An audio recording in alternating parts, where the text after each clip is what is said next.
睇你個鼻就知道你有冇錢。如果你嘅腎氣強，表示咧你個鼻咧亦都特別強壯，係你用個鼻中間個鼻根嚟呼吸。嗱，今一集就同大家講下個鼻啊。我哋講過隻眼，講過耳仔，講過個舌頭嗰條脷，但係未講個鼻。其實個鼻字咧同養生有好大嘅關係。嗱，先同大家講下個鼻字先啊。個鼻字以前咧唔係寫成咁樣嘅，個鼻字同我哋嘅自己嘅自字係一樣嘅啊。所以問題鼻咧係代表一種自尊，一個人鼻大咧表示個自尊心係好強嘅，意志力都好強啊。我哋睇相咧話做鼻係一個財帛宮，睇你個鼻就知道你有冇錢啊，同埋你個人意志力夠唔夠堅強。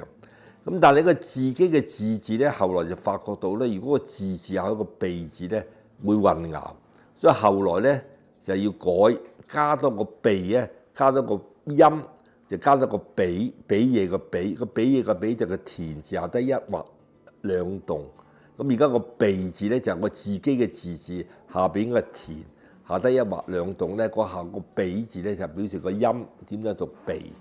嗱，個鼻咧，其實咧我哋就好有關係㗎。鼻，如果我哋睇個人個樣咧，個鼻啱啱喺我哋嘅正中，所以一個好嘅鼻咧，點樣為之一個標準鼻？從美學嘅觀點講個鼻咧，鼻應該佔我哋全個面部嘅1/3，咁呢個係最標準嘅。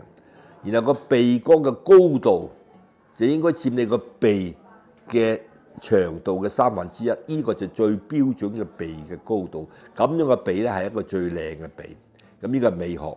咁然後我哋講鼻咧，西方人就講鼻係要嚟呼吸，但係中國人咧個中醫嚟面講咧個鼻就好特別啦。